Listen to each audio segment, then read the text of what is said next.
द्रवसंयुतां पिबत भागवतं रसमालया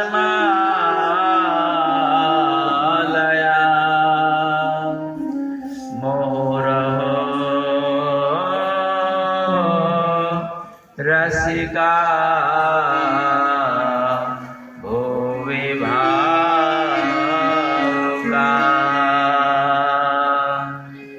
ब्रजेव संतां नवनीतिचरं गोपाङ्गनानां चतुकोलिचरम्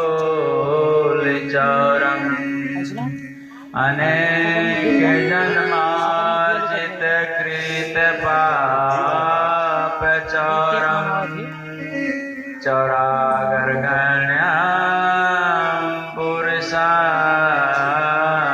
नमामि सच्चिदानन्दरूपाय विश्वोत्पत्त्यादिहेतवे तापत्रयविनाशाय श्रीकृष्णाय वयं नमः।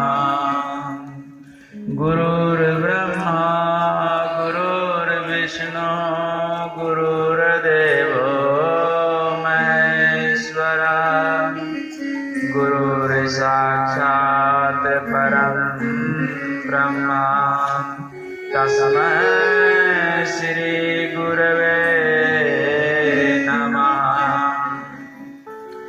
अखण्डमण्डलाकारं व्याप्तं येन चराचरं तत्पदं दर्शितं येन तस्मै श्री गुरवे नमः। अज्ञानतिमिरान्धस्य ज्ञानाञ्जनशलाकया चक्षुरुन्मिलितं येन तस्मै श्रीगुरवे नमः। ध्यानमूलं गुरोर्मूर्ति पूजामूलं गुरोर्पदं मन्त्रमूलं गुरोर्वाक्यं मोक्षमूलं गुरोर्कृपा वन्दो गुरुपदकञ्जकृपा सिन्धुनररोपरि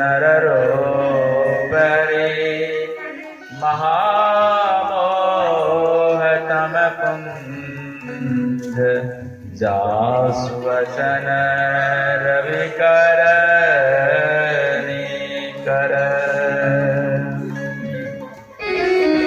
कन्हैया कन्हैया पुकारा करेंगे लताओं में ब्रज की गुजारा करेंगे। कन्हैया कन्हैया पुकारा करेंगे लताओं में ब्रज की गुजारा करेंगे। कन्हैया कन्हैया पुकारा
लगाया करेंगे, उन्हीं के चरण चित लगाया करेंगे। कन्हैया कन्हैया पुकारा करेंगे, लताओं में ब्रज की पुजारा करेंगे, लताओं में ब्रज की पुजारा करेंगे।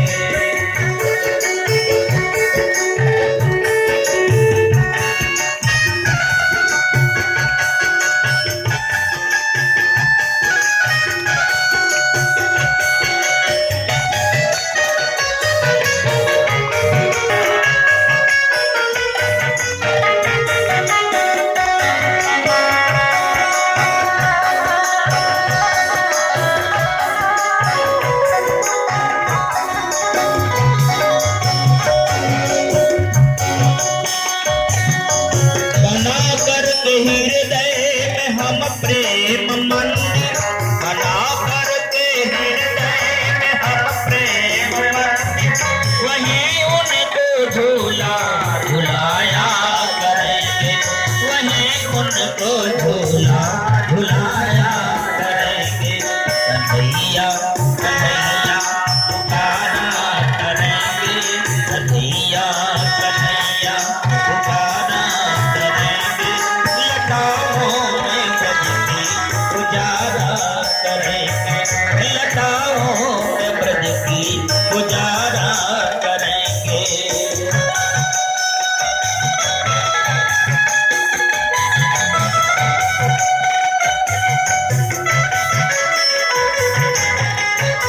जय हो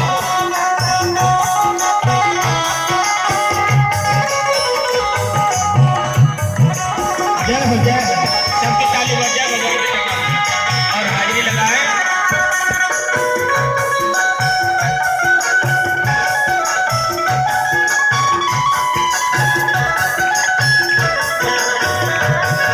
उन्हें हम बिठाएंगे आँखों में दिल में, उन्हें हम बिठाएंगे आँखों में दिल में, उन्हीं से सदा लो लगाया करेंगे, उन्हीं से सदा लो लगाया करेंगे। कन्हैया कन्हैया पुकारा करेंगे, कन्हैया कन्हैया पुकारा करेंगे, लताओं में हाय हाय लताओं में ब्रज की पुजारा करेंगे।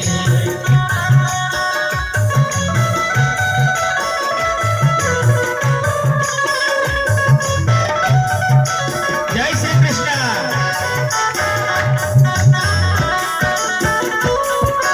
जय हो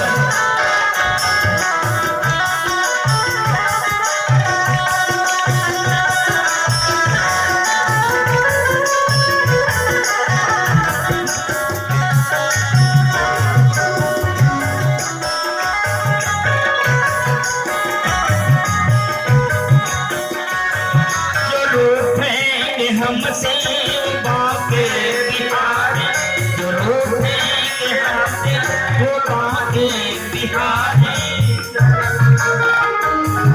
चरण पर उन्हें हम मनाया करेंगे, चरण पर उन्हें हम मनाया करेंगे। कन्हैया कन्हैया पुकारा करेंगे, कन्हैया कन्हैया पुकारा करेंगे, लताओं में ब्रज की पुजारा करेंगे, लताओं में ब्रज की पुजारा करेंगे।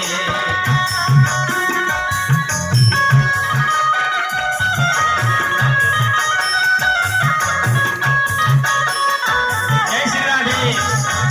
जय हो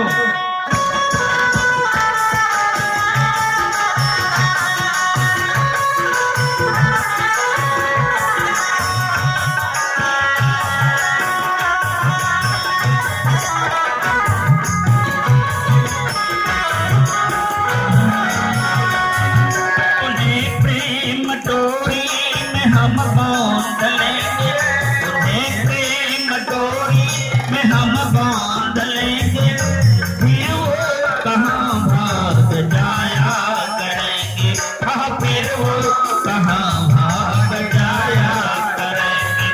उन्होंने छुड़ाई थी गज की वो गर्दन, उन्होंने छुड़ाई थी गज की वो गर्दन, वही मेरे संकट मिटाया करेंगे, वही मेरे संकट मिटाया करेंगे। कन्हैया कन्हैया पुकारा करेंगे, कन्हैया कन्हैया पुकारा करेंगे। लताओं में ब्रज की गुजारा करेंगे, लताओं में ब्रज की गुजारा करेंगे।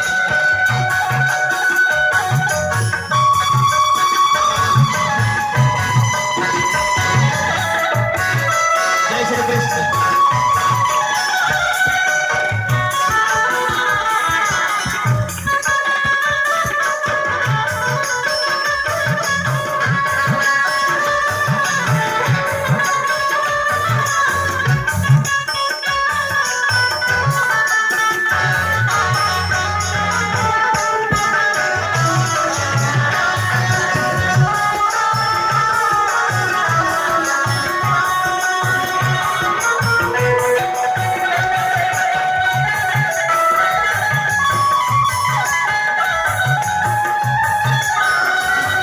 उन्होंने नचाए थे ब्रह्मांड सारे, उन्होंने नचाए थे ब्रह्मांड सारे, मगर अब उन्हें हम नचाया करेंगे, मगर अब उन्हें हम नचाया करेंगे। बचेंगे जहाँ पे बसेरा बचेंगे जहाँ पे बसेरा। कन्हैया छवि को दिखाया करेंगे, कन्हैया छवि को दिखाया करेंगे। कन्हैया कन्हैया पुकारा करेंगे, लताओं में ब्रज की गुजारा करेंगे। कन्हैया कन्हैया पुकारा करेंगे, लताओं में हाय हाय लताओं में हाय हाय लताओं में ब्रज की गुजारा करेंगे, लताओं में ब्रज की गुजारा करेंगे, लताओं में ब्रज की गुजारा करेंगे। बोली बांके बिहारी लाल की, श्रीमद् भागवत महापुराण की। मुख खोलकर गाने से मुख शुद्ध होता है और ताली बजा के गाने से ब्लड प्रेशर सामान्य होता है और साथ साथ सिर पर जो चढ़ा पाप है वो भी हल्का हो जाता है। इसीलिए ताली बजाकर मुख खोलकर सब कोई को गाना चाहिए। भगवान का जब भजन शुरू हो जाए तो मन को लगा देना चाहिए। आए कई दिनों से आप लोग कथा में बहुत ही मन को लगाए हुए हैं। ये भगवान की असीम कृपा है जो घर गृहस्थी के काम जल्दी जल्दी निपटा कर फिर आप यहाँ आते हैं और यहाँ से फिर जाकर घर गृहस्थी के काम को जल्दी कर और फिर पुनः दूसरे दिन की प्रतीक्षा में यहाँ चले आते हैं।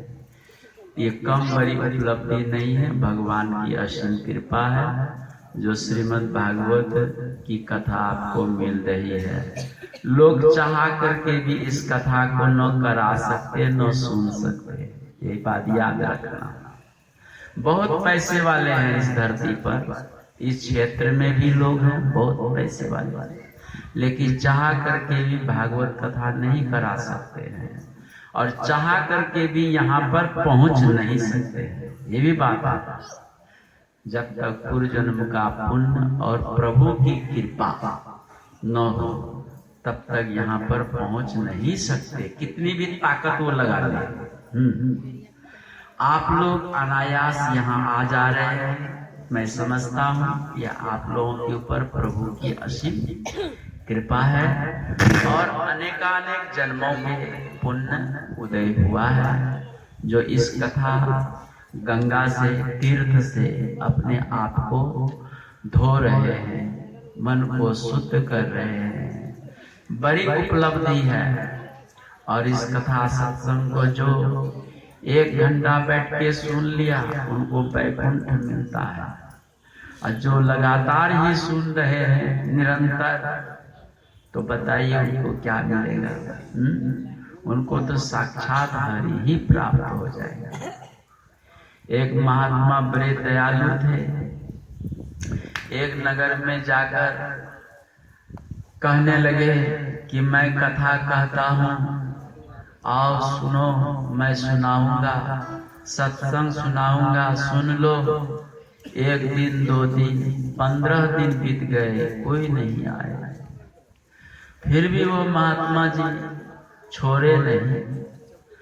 तो कुछ दिन के बाद कुछ लोगों में भाव जगा कि आखिर ये महात्मा जी गांव-गांव, घर-घर, शहर में नारा लगाते हैं कि मुझसे कथा सुन लो, मुझसे सत्संग सुन लो, आखिर ये सत्संग कथा है क्या? तो 2-4 नौजवान महात्मा जी के पास आए कि बाबा आप क्या सुनाते हैं, सुनाइए। तो उनको सुनाने लगे। तो आप जानते ये कथा क्या है? दूसरे की कथा नहीं, ये अपनी कथा है। भगवान की कथा का मतलब अपनी कथा, क्योंकि हम भगवान का अंश है और वो अंशी है। इसलिए यहाँ दूसरे की कथा नहीं होती है, यहाँ अपनी कथा, अपनी बात होती है। और अपनी बात को सुनकर किसको नहीं मन लगेगा? सबको मन लगता है। हाँ, वास्तव में आप भक्त बने तो नरन धीरे धीरे पूरे गांव शहर के लोग भाग लेने लगे, खचाखच भीड़। जैसे पहले दिन कम थी, दूसरे दिन कुछ अधिक हुई। अब देखिए कई जगह से तिरपाल हम लोगों को मंगाना पड़ रहा है। तो देखिए लोग समझ रहे हैं, ऐसे ही खचाखच भीड़ हो गई। लेकिन एक शहर के सेठ नहीं अभी तक आए हैं। महात्माओं को अपना कल्याण का उतनी चिंता नहीं जितने दूसरे की चिंता होती कि दूसरे का कल्याण हो जाए। तो महात्मा जी ने विचार किया कि सबका कल्याण होगा, क्योंकि सबने सत्संग कथा का रास्ता पकड़ लिया है। अब अवश्य भक्ति करके मुक्ति पा लेंगे। लेकिन सेठ का कल्याण कैसे होगा? सेठ तो दुकान पर बैठ कर केवल सोना चांदी हीरा मोती गहना यही ईटा पत्थर संभालने में लगे हैं। नहीं, एक दिन उनके दुकान पर जाकर कहने लगे, सेठ जी मुझसे कथा सुन लो, मुझसे सत्संग सुन लो। बहुत दूर तक, बहुत देर तक चिल्लाए, लेकिन सेठ जी को कहाँ फुर्सत। अपने बही खाता उल्टा सीधा तुम्मा फेरी करने लगे। महात्मा जी निराश होकर अपनी कुटिया की ओर चल पड़े। लेकिन सेठ जी के घर में कोई आवश्यक काम हो गया। जल्दी जल्दी में दुकान बंद करके चल पड़े। रास्ता में महात्मा जी मिल गए, पहचान गए कि महाराज आप रोज जो है हमारे दुकान पर आकर हल्ला कर रहे थे कि सत्संग सुन लो, कथा सुन लो। कथा क्या चीज होती है, सत्संग क्या चीज होती है, हमें सुना दीजिए। कहा कि ठीक है। कहा कि जल्दी जल्दी सुनाइए, लेकिन घर आने पर मैं नहीं सुनूंगा, मैं घर चला जाऊंगा। कहा कि बेशक तुम घर चले जाना, जल्दी जल्दी ही सुन लो। घर पहुंचने तक 1 घंटे लगे और 1 घंटे तक उनको सत्संग कथा सुनाई। कहा कि महाराज आप कथा बंद कीजिए, मेरा घर आ गया, मैं अपना घर जाऊंगा। कहा कि सुन लो, जीवन में कोई अच्छा काम तो तूने किया नहीं, दुकान पर बैठ करके तुम्मा फेरी ही किया है, इधर से उधर सुनना, अंक घटाने बढ़ाने में लगा। लेकिन तूने मेरे साथ 1 घंटा सत्संग सुना है, इसका फल महान है। जब तुम मर करके जाओगे, यमराज पूछेगा क्या चाहिए, तो तुम न स्वर्ग मानो और न तो तुम नरक मानो, क्योंकि 1 घंटा का फल स्वर्ग है और बाकी जीवन का फल तुम्हारा नरक है। और ये 1 घंटा का फल तुमको भोगने के लिए कहेगा स्वर्ग, तो तुम कहना न मुझे स्वर्ग लेना है न नरक। जिस महात्मा के साथ मैंने 1 घंटा कथा सुनी है उसी महात्मा के पास मुझे पहुंचा दीजिए, बस याद रखो। कहा कि हाँ मार भूलोगे तो नहीं? कहा बिल्कुल नहीं भूलूंगा। कहा जा। महात्मा जी त्रिकालदर्शी थे, कुछ बोले नहीं और वो सब कुछ जानते थे। बतावे तो लड़ाई मोल ले, ये भी तो बात है। त्रिकालदर्शी में यही खूबी है। मौन होकर चले गए और वो सेठ जी गए, खाए पिए सोए तो सदा के लिए सोते रह गए, मैंने मृत्यु को प्राप्त हो गए। महात्मा जी जानते थे। नारायण ताजा जी सत्संग कथा सुनकर मरे थे। यमराज पूछने लगे कि 1 घंटा महात्मा जी के साथ तूने कथा सुनी है और वह फल महान स्वर्ग है तुम्हारे लिए और जीवन का फल नरक है, तो बताओ तुम्हें क्या चाहिए, पहले स्वर्ग की नरक? तब तक ये का याद आ गई कि हमको न स्वर्ग न नरक चाहिए। जो 1 घंटा का सत्संग कथा का फल स्वर्ग है, तो वही फल भोगने के ख्याल से हमें महात्मा जी के पास पहुंचा दीजिए। यमराज ने अपने दूत को आदेश किया और महात्मा जी जंगल के बीच एक वृक्ष के नीचे बैठकर सत्संग कथा कर रहे थे। पहुंचा दिया, कहा कि 1 घंटा कथा सुना करके फौरन ले आओ, इसको नरक की यातना दी जाएगी। ले गए और महात्मा में बड़ा तेज था, दूत यमदूत निकट नहीं जा सका और कहा कि जाओ मैं बुलाऊंगा, समय पूरते ही तुम आ जाओ। ठीक। सेठ जी गया, कथा सुनने लगा आगे में, तब तक समय पूरा हो गया। तो यमदूत बुलाने लगा, आओ आओ, घड़ी देखो, घड़ी दिखाने लगा, टाइम हो गया है, आओ आओ, टाइम देखो। कभी यमदूत के तरफ देखे, कभी महात्मा जी के तरफ देखे। तो महात्मा जी ने कहा क्या देखता है इधर उधर? कहा कि वो देखे न बुलाता है कि आओ आओ, समय पूरा हो गया, हम क्या करें? कहा कि उधर देखो ही मत, समय होगा वो चला जाएगा, तुम सत्संग कथा सुनो। नारायण महात्मा जी के बात पर विश्वास करके वो देखना छोड़ दिया, सत्संग वचन कथा वचन सुनने लगा। यमदूत चला गया और उस कथा से मोक्ष उसको हो गया। देख लीजिए, यह मोक्ष में पहुंचाता है। न बेटा न बेटी, पति न पत्नी, धन न दौलत उस रास्ता में आपको बचा सकेगा। बस सिर्फ यही, इससे जो पुण्य शक्ति उत्पन्न होती है यही उस रास्ता से आपको बचाएगा। भयंकर नरक की पीड़ा से यही बचाएगा। अद्भुत इससे शक्ति मिलती है। जो इस चीज को जानते हैं वो लाखों काम त्याग करके यहाँ आते हैं, लेकिन जिनको यह ज्ञान ही पता नहीं है तो उनको कौन समझावे। लगा है अपना संसार में तुम्मा फेरी गोरख धंधा में, कौन मना करता है? नारायण, ये संसार माया का है। इस माया में जो भी आए हैं सब भूले हैं। जिसको हम याद करने आए थे उसको हम भुला दिए हैं। जिसको हमें भुलाना चाहिए, याद नहीं करना चाहिए, उसी को हम बार बार याद करते हैं। यही माया है। किसको याद करने आए थे? हम प्रभु को याद करने आए थे। ठीक है, अंशी से मिलने आए थे, लेकिन माया का थपेरा इतना जोर से लगा है कि प्रभु को हमने भुला दिया और प्रभु की माया के पीछे लग गया, जो अंतिम में कुछ नहीं मिलने वाला और खाली हाथ यूं चला जाएगा। एक तोता उड़ता हुआ आ रहा था। आते आते देखा फरवरी के महीना में एक सीमल का पेड़ होता है, उसमें लाल लाल फूल लगता है। शायद आप लोगों ने देखा होगा। नर उस फूल को देखकर तोता के मन में हुआ कि फूल इतना सुंदर है, इसका फल कितना सुंदर होगा। तो फल की आशा में वो तोता उसी वृक्ष पर डेरा डाल दिया। खोरर बना करके रहने लगा। समय पर वह फल फूल झरा, फल पका। फल पकने के बाद पछिया हवा जब बैसाख मार्च की चलने लगी तो उसमें सोचा कि पक गया होगा, और उस तोता ने मारा चोंच, ऊपर का छिलका उतर गया और मुख में रुई आई और रुई हवा के माध्यम से उड़ गया। नारा अंतिम में उस तोता निराश होकर वृक्ष को त्याग कर चलना पड़ा, जाना पड़ा। तो वैसे ही हर परिवार क्या है, वे श्यामल के फूल के तरह है।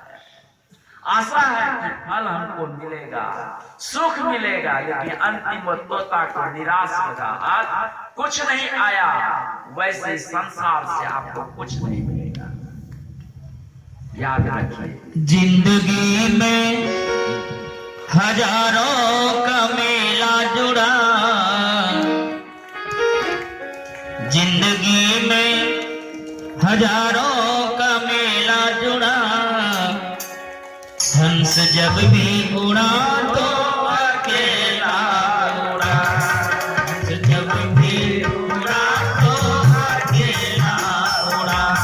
जिंदगी में हजारों का मेला जुड़ा, हंस जब भी उड़ा तो अकेला उड़ा, हंस जब भी उड़ा तो अकेला उड़ा।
पति का जोड़ा जोड़ा, पत्नी से भी पति का जोड़ा जोड़ा। हंस जब भी उड़ा तो अकेला उड़ा, हंस जब भी उड़ा तो अकेला उड़ा। जिंदगी में हजारों का मेला जुड़ा, हंस जब भी उड़ा तो अकेला उड़ा।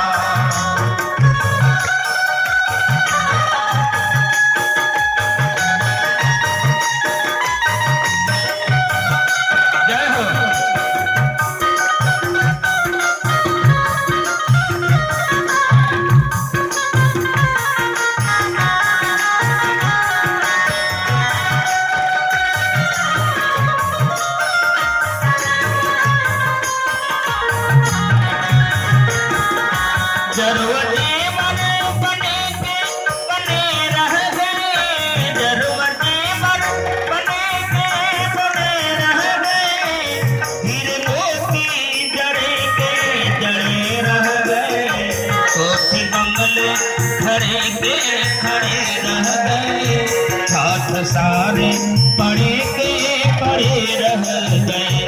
अंत में लखपति से न भैला जुड़ा, अंत में लखपति से न भैला जुड़ा। हंस जब भी उड़ा तो अकेला उड़ा, उड़ा तो अकेला उड़ा।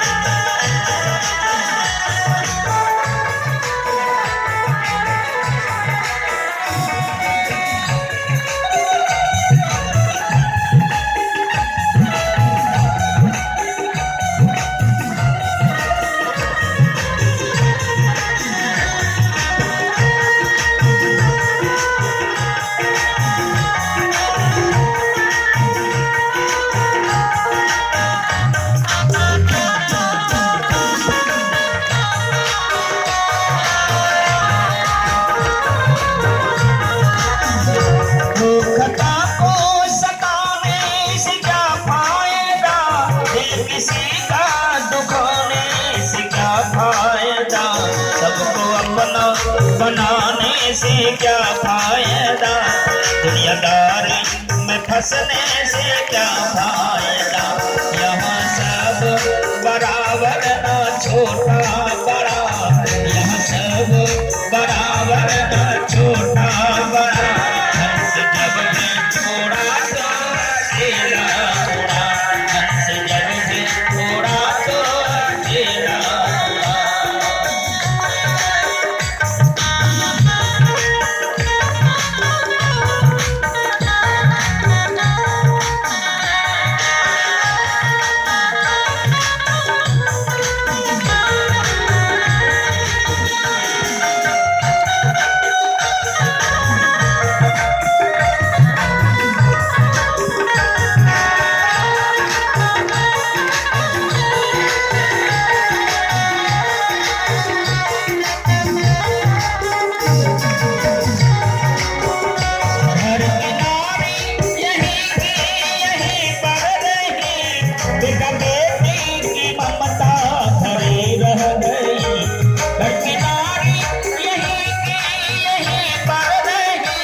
बेटा बेटी की ममता धरी रह गई, मन्नते दिल के दिल में अड़ी रह गई। घोड़ा गाड़ी खड़ी पे खड़ी रह गई, तो बता जीव को वो कब चल पड़ा, वो कब चल पड़ा। हंस जब भी थोड़ा तो अकेला थोड़ा, हंस जब भी थोड़ा तो अकेला थोड़ा। जिंदगी में हजारों का मेला जुड़ा, जिंदगी में हजारों का मेला जुड़ा। हंस जब भी थोड़ा तो अकेला थोड़ा, हंस जब भी थोड़ा तो अकेला थोड़ा, हंस जब भी थोड़ा तो अकेला थोड़ा। भगवान एक दूसरे गोपियों के घर में जाते हैं, माखन मिश्री दूध दही जो भी इच्छा के अनुसार है वो खाते हैं और खिलाते हैं। नरन अपने घर में जो खाते खाते ही हैं, लेकिन दूसरे के घर में भी जाके खाते हैं, इसलिए कि गोपियां दही जमाती हैं तो भगवान कृष्ण के लिए, गाय दोती हैं तो भगवान कृष्ण के लिए, भोजन पकाती हैं तो भगवान कृष्ण के लिए, आंगन में झाड़ू देती हैं तो भगवान कृष्ण के लिए।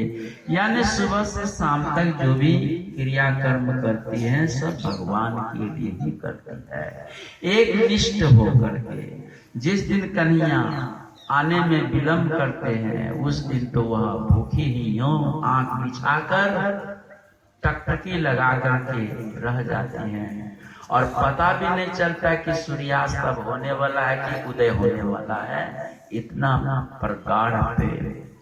और कोई न कोई बहाने करके गोपियां नंद रानी के भी घर चले जाते हैं। अपने घर में भगवान ने सबसे पहले चोरी सीखी है और तत्पश्चात फिर दूसरे के घर में भी चोरी करना आरंभ कर दिया है।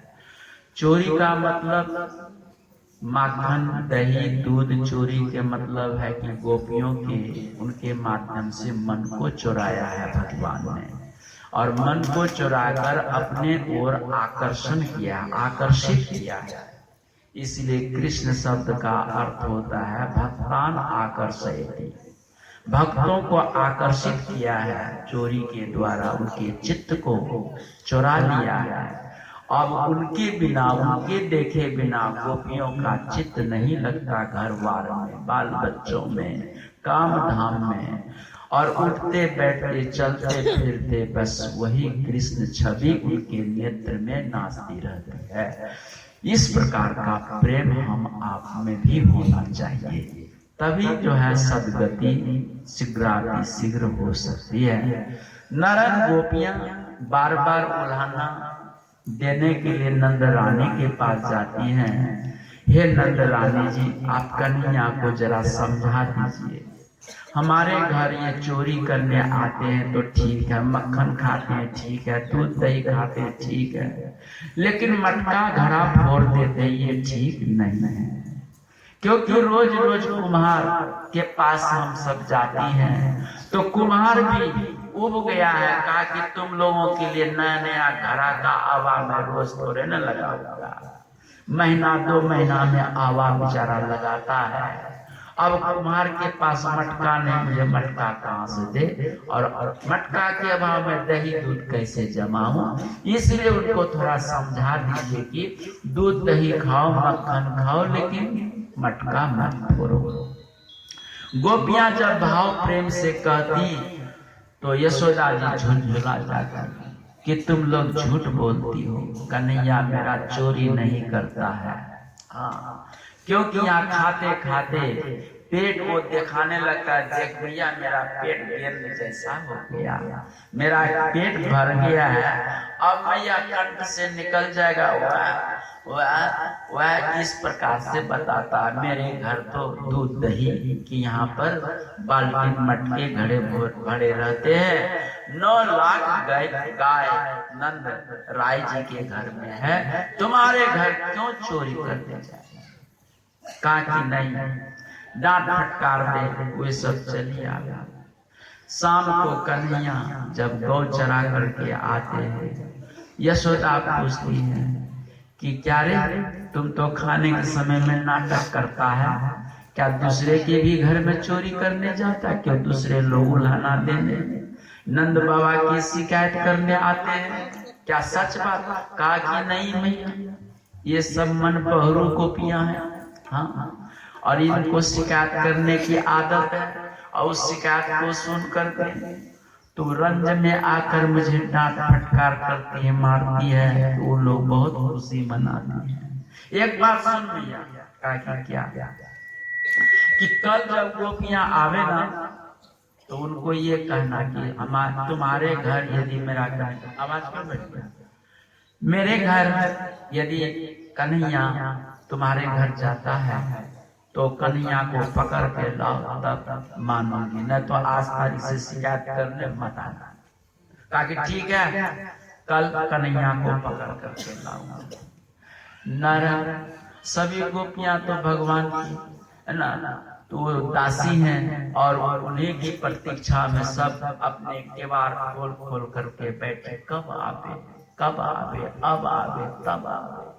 अभी अपने मंडली के साथ जा रहे हैं, ललिता सखी के घर में गए। ललिता सखी अपना घर का दरवाजा खोल दिया है, आंगन का दरवाजा खोल दिया है, सुनसान है, कोई घर में चहल पहल नहीं है।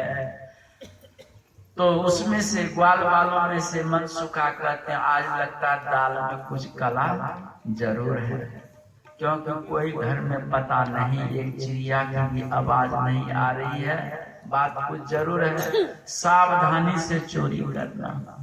घर घुसे न रह, मटका भी नीचे में नहीं है, और ये छोटे छोटे हाथ पांव कैसे। तो एकाएक मनसुखा ने ऊपर ताक के देखा तो सीका पर वो मक्खन दही मटका में रखा है, लेकिन कैसे पहुंचे वहां तक।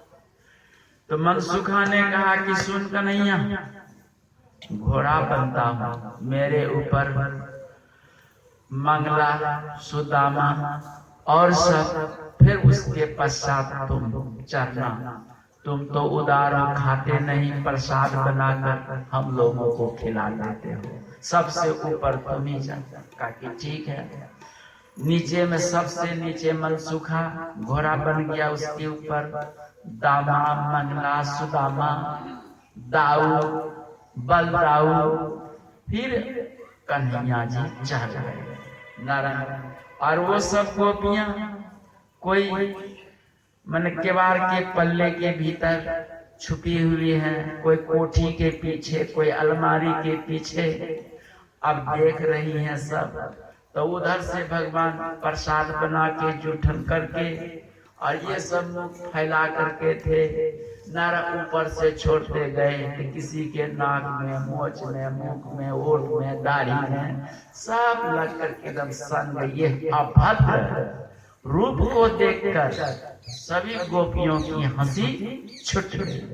छूटते ही नीचे का घोड़ा खिसक गया, खिसकते ही सब आराम से गिर गए नारायण, और गिरते ही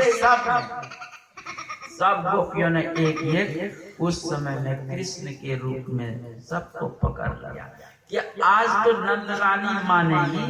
रोज तो डांट फटकार करती थी कि मेरा कन्हैया चोर नहीं है, मेरा कन्हैया किसी का चोरी नहीं करता है। आज मैं समझाऊंगा। सभी पकड़ करके वहां पर गई। हे नंदरानी जी सुनिए सुनिए, का क्या बात है?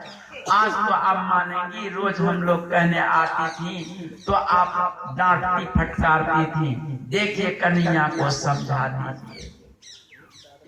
नंदरानी कहती है कि लाज नहीं आती, शर्म नहीं, चुल्लू भर पानी में डूब के मर जा। का क्यों मरोगी? मेरे घर तुम्हारे कन्हैया चोरी भी करने आया है और मैं डूब के भी मरूं? वही तो बात कह रही हूँ कि शर्म आती तो चुल्लू भर पानी में डूबकर मर जाती। घूंघट उघार करके तो देख ये कौन है। सभी गोपियों ने अपने अपने घूंघट उघार कर देखती है तो सभी गोपियां अपने अपने पति को ही पकड़ कर ले गए, सब छोड़ करके भाग गए। देखिए नारायण भगवान की ये लीला है अद्भुत। अब गोपियां इस प्रकार से लीला कर रही हैं नारायण, और लीला का आनंद गोपियां ले रही है। भगवान बहुत सी लीलाएं की हैं यहाँ पर। आगे चलते हैं नारायण। और एक बार गोपियां शिकायत करने जाती हैं कि कन्हैया मेरे घर में अभी अभी पकड़ करके रखी हूँ, चल करके देख।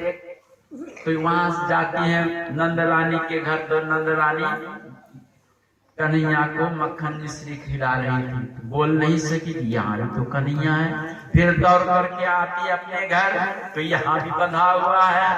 मने वो चक्का में मैंने भगवान ने उनको एक स्वरूप दिखाया कि मेरा स्वरूप केवल शरीर में एक जगह नहीं, मैं व्यापक रूप से जहाँ तुम खोजोगी मैं वहीं मिल जाऊंगा। ये स्वरूप उनको दर्शाया, ज्ञान कराया। ये बात है जी।